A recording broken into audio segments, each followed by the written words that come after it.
What is up, guys? I have another installment of The Gears Keep Turning, and as always, I am your host, the Ken Olaf, otherwise known as Zack. And today we're going to be talking about ruining people's experiences. Well, maybe that's not the best type of phrasing to say, but I'm going to be talking about the history of ruining ranked, a thing that I guess is infamous between all the Gears community circles. I never really thought of it that way, but it's one of those things where people talk about, and then they talk to me about it, and they ask me about this, so it's, I guess, enough where it's infamous. Though, I wouldn't call it that. I'd actually call it the most fun I've ever had playing a video game to prove a point. Now, the Germans have a word. That word is Schadenfreude, and this is the legitimate definition of Schadenfreude, and this is what me and my friends had while doing this, and this is so German that it's perfect.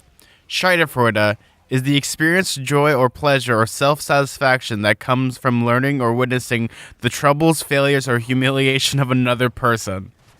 Yeah, that's so German. But ruining ranked kind of came out of this, and it was more of not really ruining people's experiences, but by ruining a few people's experiences, we could help the greater Gears of War community. So back when Gears 3 was still really in its prime, there became an issue with the retro. Now, what do you mean by the retro having a problem? I thought the sawed-off had the biggest problem. No, the retro had one of the biggest problems.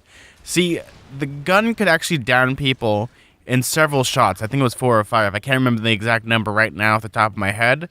Though, people are like, but there was a huge spread.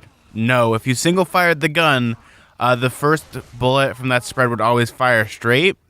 So if you single-fired the gun, your bullets would always come out straight. It seems very tactical, maybe a CQC hammer burst, but you could down people from very far away. Basically, it negates the whole purpose of having a hammer burst and having the ability to be CQC and poke people. Now, that became a kind of a serious problem.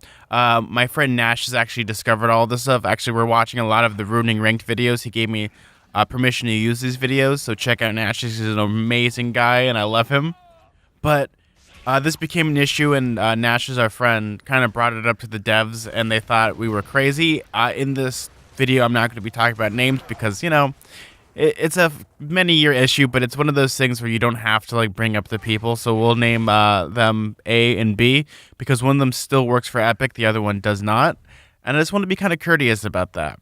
So what ended up happening is that the main developer told us, no, you're crazy, this isn't true, and you have to kind of if you submit video proof, okay.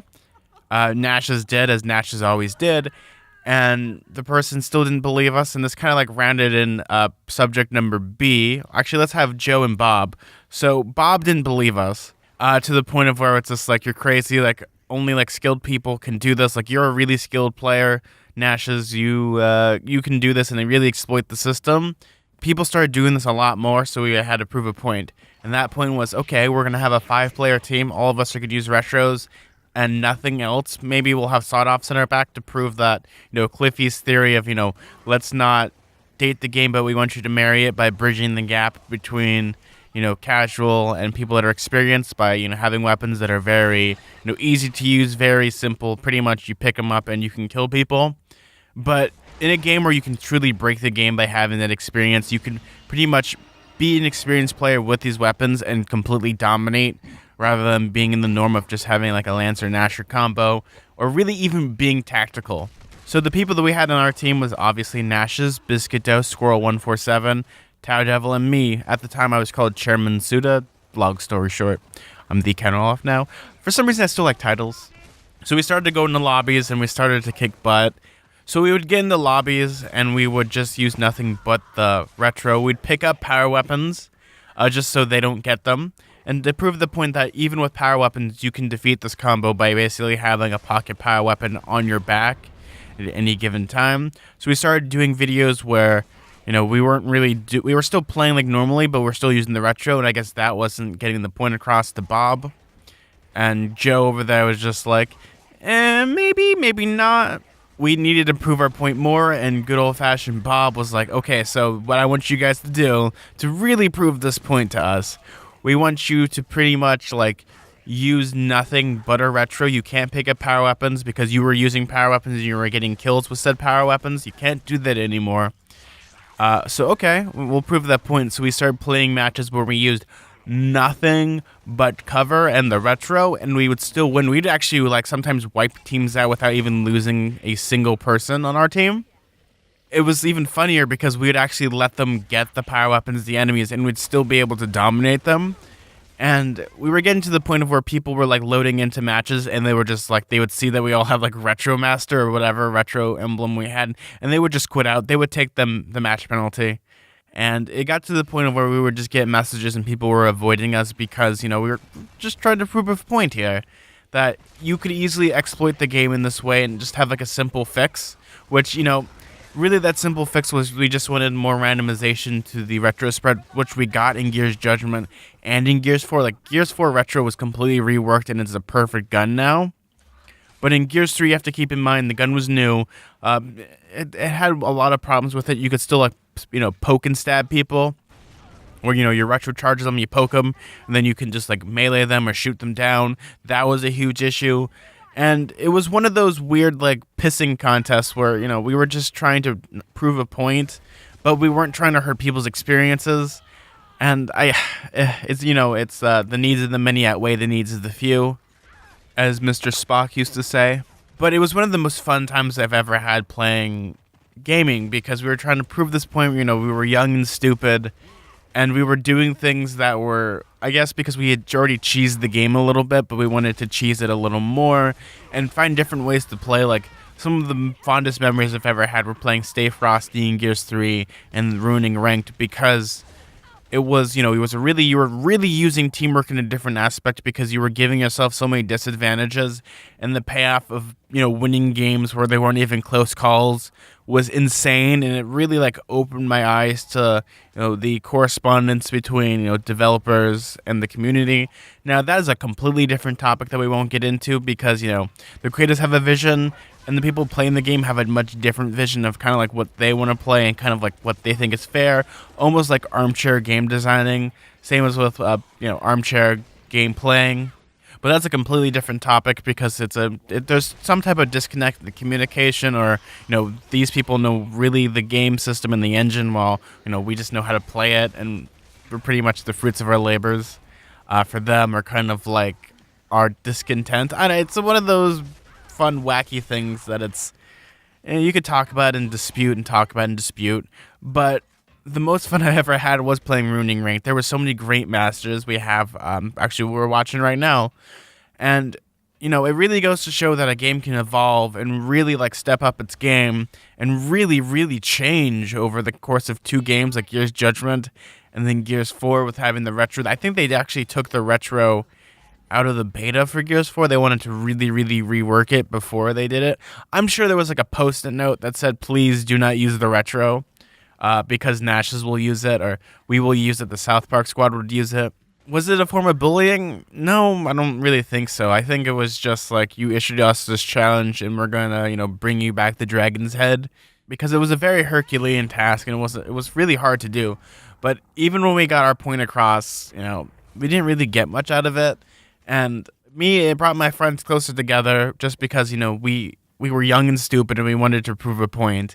And when our point wasn't really proven, we still played, we still had a lot of fun, and one thing led to another, and we kind of like disbanded after a while.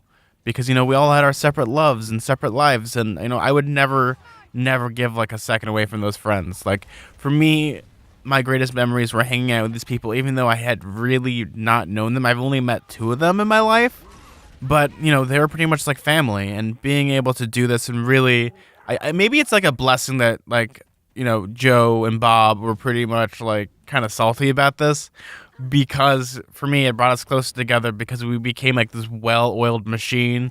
Even though when we played Gears, we wouldn't really talk that much. We would talk about like random things that weren't Gears. Even when we were playing like competitive games, like I remember we played against Golden Glove in some tournament, I think for the GDFC, and really all we were doing was talking about like cat videos, and we were talking about random animes and things that just did not make any sense to a competitive nature, but because that's how we're the most comfortable playing, that's what works. And sometimes we'd give a call out. The one thing that really threw people off when it came to ruining ranked was that we all played as the same character, so you couldn't give proper callouts. So that's a huge tip for you guys. If you guys want to be competitive or kind of play more sweaty, everyone should just play as the same character model, because you can't give proper callouts. If they're like, hey, Cole's over here, all of a sudden it's like, hey, Cole's over here. Which one? There's like 5 of them. And it really throws people off, especially if you're using the same weapon skins. If you pretty much were all identical, you could really mess up a team with like callouts, because they can't really give out like a proper callout, because they also don't know who they're fighting, because the best player might be there or might not be, or maybe they get mixed up and matched up. But with all the maps with Gears 3, you could easily have the retro be overpowered. Like, there's many cases where, we would play on Anvil, and there would just be, like, narrow hallways, and people would just get, like, messed up, or even, like, towards Torque. Like, that place is just, if you get them in your line of sights, they are screwed. But really working at the system and, like, seeing the progression of it, I really have always had fond memories of ruining ranked, even though, it is Scheidefreude, and we enjoyed the suffering of other people, especially all the hate mail that we got, because some of it was legendary.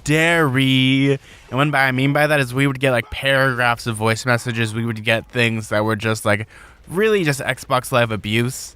And it was just like, hey, send your complaints to this department over here, and pretty much just had a link to a Twitter account. Oh, man, was it bad. It was terrible, but I can understand, like, the reason and thinking of that, if you know this exploit, you can really dominate, but because the majority of the players aren't, doing this, it isn't an issue, but, accidentally, by us making this, we almost made, like, a causality loop by, accidentally introducing this into Gears of War and actually having videos and showing how to really do this.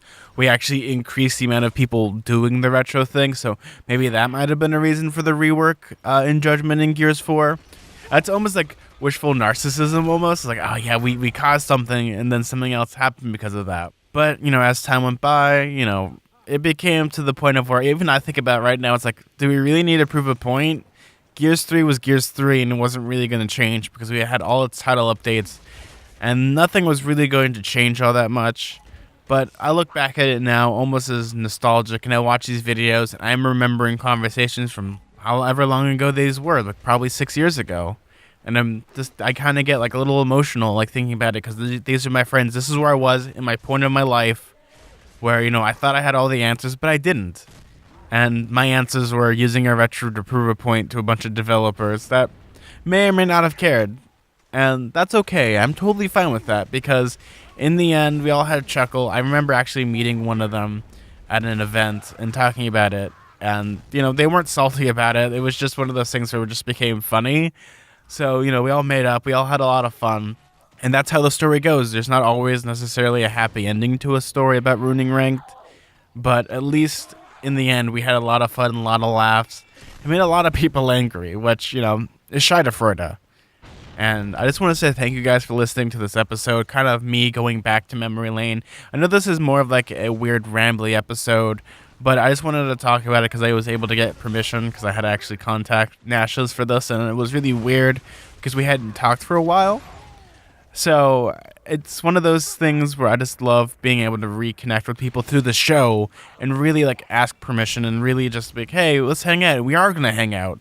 And that's crazy to me, and I love that. And, being able to prove a point or being able to just hang out with friends, whatever you feel like you're doing, you should just do it and have fun at doing it, because if you feel like you're playing the game your way, play it the way you want to, because no one should tell you how you should play the game. Though if you see an issue or something that you feel like you can do and you can change, go for it. I think that's kind of the main aspect of ruining ranked, is we saw something that was a huge issue and we wanted to avoid it, and because of it we were actually able to maybe fix it, maybe not. It's one of those things where it's in the ether of time, but I wanted to talk about it because if not, maybe it might be lost forever in history, and I just wanted to have a video about this, talking about it, because it's important to have and document all this stuff. Well, I'm Zack, and if you liked this video, please like, subscribe, comment, do whatever you need to do. Did you ever face us in ruining ranked? I'm actually curious. What was it like on the other end of the retro barrel? Well, I'm Zack, and let's keep those gears turning. Bye!